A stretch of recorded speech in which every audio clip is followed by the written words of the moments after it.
तो we'll start with matter.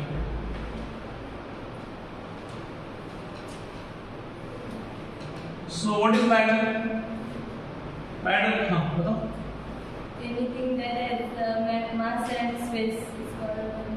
Okay, anything that has mass and space नहीं, and occupies space, that is called matter. यहाँ पे हम लोग लिख देते हैं. But anything that has mass and occupies space is called matter. तो कौन आएगा एग्जाम्पल में? देखो यहाँ पे अगर आप ये रूम में ऑब्जर्व करेंगे, स्टैंड है, कुछ वेट रहेगा 10 ग्राम 15 ग्राम, बहुत ज़्यादा रहेगा एक्चुअली 10 ग्राम 15 ग्राम नहीं, ठीक है, हम खुद लेते हैं 50 किलो 100 किलो 100 कोई नहीं रहेगा 100, ठीक है. तो ये टेबल है, ओके, ये टेबल का कुछ वेट है and it is occupying certain space. यानी ये स्मार्ट बोर्ड है तो it has certain mass and it is occupying space. So जो कुछ ये कैटेगरी में बैठता है उसको हम लोग क्या बोलते हैं? That is called matter. Okay, तो मैटर फिर एग्जांपल में हम लोग लिख सकते हैं स्मार्ट बोर्ड, लिख दो कुछ भी नहीं जो बैठेगा स्मार्ट बोर्ड. देन यहाँ पे लिखना है टेबल, देन कौन है? स्टूडेंट. स्टूडेंट भी है ना, मैटर नहीं आएगा वो तो. टीचर आएगा, सब आएगा, बस हो गया. ओके, तो अभी इसमें फिर दो टाइप का क्लासिफिकेशन होता है. कौन से टाइप का? अभी आते हैं classification of matter. Classification of matter. Classification क्या है? फर्स्ट एक रहता है फिजिकल क्लासिफिकेशन और दूसरा रहता है केमिकल क्लासिफिकेशन. तो फिजिकल क्लासिफिकेशन क्या है? तो इसके स्टेट्स ऑफ मैटर है, स्टेट्स ऑफ मैटर. तो यहाँ पे हम लोग ब्रैकेट में लिख सकते हैं स्टेट्स ऑफ मैटर. तो स्टेट्स हमको पता है कौन कौन से physical states. That is first solid, second liquid, third gas, fourth plasma and fifth one is जो नया है that is BEC, that is called Bose Einstein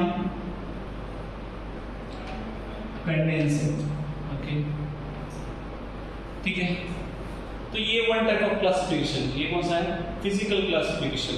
chemical हम लोग देखते बाद में. तो सॉलिड कुछ पता है आपको? सॉलिड कितने लोगों को पता नहीं है? ऐसा कौन है जिसको सॉलिड नहीं पता? सबको पता है सॉलिड. दीवार क्या है? सॉलिड है. आयरन क्या है? मेटल के अभी आप जो बेंच पे बैठे हो क्या है? सॉलिड है, ठीक है ना. देन अगेन फ्लोर सॉलिड है. तो सॉलिड है हमको कैसे पता चलता है? How we come to know that something is solid? तो उसका क्या रहता है? सर्टेन शेप रहता है, ओके, और डेफिनेट मास रहता है. ओके, डेफिनेट वॉल्यूम और डेफिनेट वॉल्यूम या हम लोग बोलते हैं डेफिनेट मास एंड डेफिनेट क्या रहता है? उसका शेप रहता है. ओके, उसका शेप क्या रहता है? डेफिनेट. ऐसा हो गया क्या? दीवार आज ऐसे दिख रहा है, कल आप ही चेंज हो गया, बोले शिफ्ट हो गया, पता है क्या? ऐसा तो घर कितनी बार चेंज हो जाएगा. फिर बोले रात में सोए थे सवेरे उठ के तो दूसरे घर में, पता है क्या? होगा तो कैसा होगा? अरे झोपड़ी का बंगला बन गया और बंगले का झोपड़ी बन गया. क्या जादू है, पता नहीं वैसे, ठीक है. तो डेफिनेट शेप एंड वॉल्यूम दिया है, ठीक है. वॉल्यूम भी क्या फिक्स है, इसमें जितना वॉल्यूम रहेगा जो भी है volume, certain amount of volume. तो डेफिनेट शेप भी रहता है, वॉल्यूम रहता है. Then what is about liquid? अभी आप लिक्विड देखेंगे, बॉटल्स रहते हैं, अलग अलग रहते हैं. तो जिस टाइप का बॉटल है या जिस टाइप का कंटेनर है, अगर स्क्वायर शेप में आपका कंटेनर है, कंटेनर मैंने भांडा समझता है, ओके, तो उसमें अगर आप डालेंगे पानी तो उसका क्या होता है, उसका एक शेप हो जाता है। बॉटल में डाल दिया तो बॉटल का शेप हो जाता है, ग्लास में डाल दिया तो ग्लास का शेप हो जाता है। ओके, तो लिक्विड का शेप फिक्स है क्या? नहीं, वॉल्यूम रहेगा कि सर्टन, अभी 1 लीटर में तो वॉल्यूम रहेगा, बट शेप फिक्स रहेगा क्या? It doesn't have any shape. So हम लोग क्या बोलेंगे? No definite shape and definite volume. Volume क्या रहेगा? डेफिनेट वॉल्यूम, वो तो रहेगा। 1 लीटर के बॉटल में 2 लीटर बनेगा, बैठेगा क्या? नहीं ना। 10 लीटर, 2 लीटर बैठेगा, 10 लीटर कहाँ बैठेगा? Okay, last is gas. अभी गैस में देखो, अभी ये रूम में एयर है, तो how much air is there we don't know, पता है नहीं है।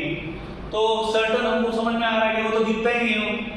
फॉर एग्जांपल हमको ऑक्सीजन दिख रहा है, यहाँ पे ऑक्सीजन ऐसे, यहाँ पे CO2 है, यहाँ पे N2 है, ऐसा दिख रहा है, इट इज नॉट विजिबल। तो उसको अगर हम लोग देखें, यहाँ तो एक हम लोग रूम में बाहर जाएंगे तो वहां पे तो समझ में आएगा कुछ? नो। सो हम लोग क्या बोलेंगे? No definite shape and volume उसका फिक्स रहेगा? No. So there is no fix volume for the gas. Gas के लिए वॉल्यूम भी क्या है? फिक्स्ड नहीं है। तो हम लोग क्या बोलेंगे? No definite shape and volume. Okay, what is about plasma? Plasma क्या है? हाँ, यस, व्हाट इज प्लाज्मा? बीच में कौन बोल रहा है? बोलो थोड़ा ठीक से बोलो, बताओ प्लाज्मा क्या है? What is plasma? It is high energy containing state. It is high energy containing state. For example बिजली देखें, बिजली मतलब बीज, हाँ होता था। तो अभी बारिश के समय में दिखेगा आपको, तो लाइटनिंग जो भी होता है, इंग्लिश में उसको लाइटनिंग बोलते हैं। तो लाइटनिंग अगर किधर गिर गया, समझो किसी पे गिर गया, तो इंसान बचेगा क्या? बचेगा पता नहीं, बचेगा नहीं बचेगा, कितना जलेगा उस पर डिपेंड है। बट जिस पे गिरेगा उसका क्या होता है? वो बर्न हो जाता है पूरा। Why it happens? बिकॉज उसमें क्या है, जो लाइटनिंग में क्या है, बहुत ज्यादा एनर्जी है। ओके, तो उसको हम लोग क्या बोलते हैं? That state is called plasma. तो उसमें फिर कोई भी ये ले लो, इलेक्ट्रॉन ले लो, हाई एनर्जी कंटेनिंग इलेक्ट्रॉन ले लो, प्रोटॉन ले लो, वो सब किस में आ जाते हैं? दैट कम्स इन कौन सी कैटेगरी में? प्लाज्मा में आ जाते हैं। We are also in plasma state. Early morning, सवेरे जब भी उठ गए, नहा लिए और कॉलेज के लिए निकल गए, तभी हम लोग कौन से स्टेट में रहते हैं? प्लाज्मा। प्लाज्मा मतलब सिंपल है ना, आपका बर्थडे है, समझो आपका बर्थडे है, आपके पिताजी ने आपको आईफोन दे दिया, तो बेटा बेटी क्या तू क्या याद करेगा, तू क्या याद करेगी, दे दिया, तो आपका स्टेट कौन सा रहेगा? बोले बहुत नाराज हो जाएंगे आप, बोलेंगे क्या पिताजी ये मत दो, इसकी कुछ जरूरत नहीं मुझे, ऐसा कोई बोलेगा नहीं इधर? तू होशियार है, तेरा छोड़, बाकी लोगों की बात कर रहा हूँ, ठीक है ना? बोलने की बात है, बोलने के बाद कोई छोड़ता नहीं, ठीक है? तो ऐसा, तो वो कौन सा स्टेट है? That is plasma state. और उससे उल्टा स्टेट कौन सा है? बोस-आइंस्टाइन कंडेंसेट, मतलब लो energy containing state. For example पिताजी ने दे दिया आईफोन, देख लिया 1 महीना बच्चा इतना पढ़ाई कर रहा है कि उसको निकलने के लिए टाइम नहीं, खाना खाने के लिए भी टाइम नहीं, बोले ले लिया, वापस ले लिया, तभी आप तक क्या हो गएगा? डाउन हो जाएगा ना। तो वो स्टेट कौन सा है? That is Bose Einstein condensate. तो प्रैक्टिकली बोस-आइंस्टाइन कंडेंसेट के एग्जांपल ऐसे कुछ है नहीं, ठीक है ना? सिर्फ उसका बताया है कि बोस-आइंस्टाइन कंडेंसेट क्या है? It is low energy containing state. Practically ऐसे एग्जांपल कुछ बताया नहीं है अब तक, ठीक है? There is no example in NCERT also. तो समझ में आया what is plasma and what is Bose Einstein condensate? ये दोनों अपोजिट है, ओके? तो ये हाई एनर्जी कंटेनिंग है, तो ये क्या है? लो एनर्जी कंटेनिंग स्टेट है। For example early morning we are in the plasma state, but while sleeping we are in कौन सा स्टेट?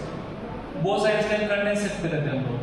लो एनर्जी रहता है, हाई एनर्जी रहता है रात के सोते समय, बोले इतना एनर्जी है अभी कुछ भी कर सकता हूँ, होता है रात में? नो।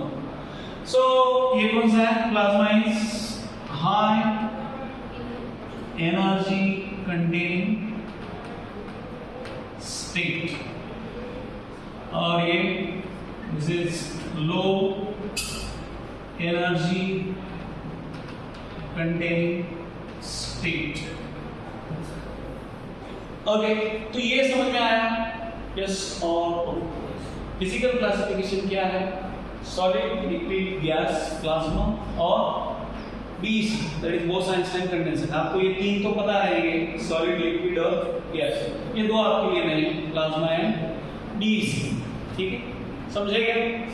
यस। तो ये हम लोग आते हैं केमिकल पे। So what is chemical classification? Chemical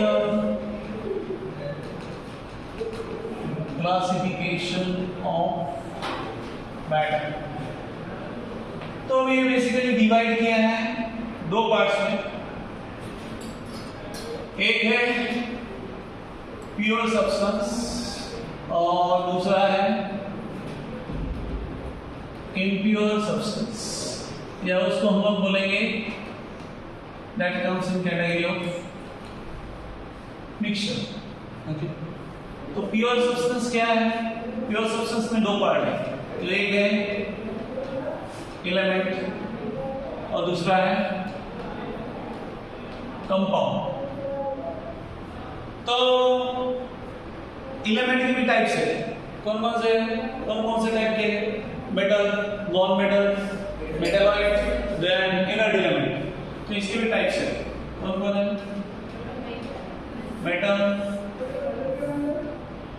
non metal, metalloids, and last one is what is that? Inert element. Okay. Compound दो टाइप के रहते हैं। एक है ऑर्गेनिक कंपाउंड, ठीक है, और दूसरा है that is inorganic compound. Organic मतलब जिसमें कार्बन प्रेजेंट रहता है उसको हम लोग बोलते हैं ऑर्गेनिक कंपाउंड, और जिसको कार्बन छोड़ के बाकी सब प्रेजेंट रहते हैं उसको हम लोग कहाँ लेते हैं? Inorganic compound. अभी इम्प्योर सब्सटेंस में हम लोग मिक्सचर, तो मिक्सचर के दो टाइप्स है। मिक्सचर कौन से टाइप में है? That is homogeneous mixture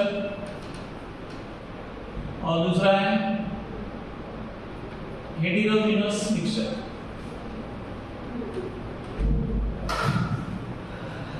okay, तो अभी हम लोग आते हैं इस पे।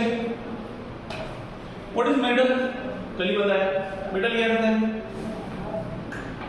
इसमें क्या प्रेजेंट है? इसमें इंसान प्रेजेंट है, इसमें इलेक्ट्रॉन प्रेजेंट है, ज्यादा इलेक्ट्रॉन प्रेजेंट है, high electron. Okay, non metal में लेस इलेक्ट्रॉन। मेटल का एग्जांपल कॉपर, गोल्ड, सिल्वर, बस हो गया। देन नॉन मेटल का एग्जांपल, हाँ एक मिनट, नॉन मेटल का एग्जांपल बता दो। पढ़ते हो क्यों पीछे है? कुछ तकलीफ है? क्लोरीन, ब्रोमीन, क्लोरीन, ऑक्सीजन, बस हो गया। ये क्या है? Non metal. मेटालॉइड, मेटालॉइड मतलब क्या? अगेन गर्ल बताओ, what is metalloid? Metal plus non metal plus सब कुछ इज इक्वल टू मेटालॉइड, ऐसा है। What is metalloid? मेरे विक्रांत क्या नाम है? सोलंकी। What is metalloid? जो मेटल और नॉन मेटल दोनों के जैसा फंक्शन करता है उसको हम लोग क्या बोलते हैं? सोलंकी। हाँ, दैट इज कॉल्ड मेटालॉइड। तो मेटालॉइड में कौन बनाता है? सिलिकॉन, एंटीमनी, बस। इनर्ट एलिमेंट, इनर्ट एलिमेंट मतलब ज्यादा एक्टिव, कम active, but is inert.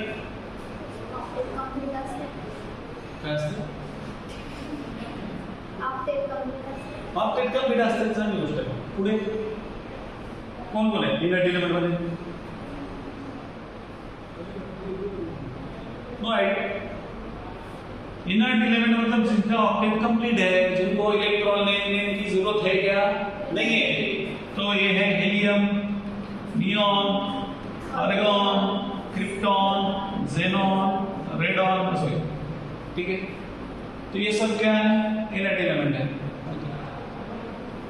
Next homogeneous heterogeneous क्या है। एलिमेंट क्या होता है हमें, एलिमेंट तो पता है ना, डेफिनेशन एक बार लिख देते हैं, ठीक है। पहले क्लास फिक्स को खत्म कर लें। होमोजेनियस मिक्सचर, हेटेरोजेनियस मिक्सचर क्या है, व्हाट इज मीन बाय, इसके पहले कंपाउंड कहते हैं। कंपाउंड मतलब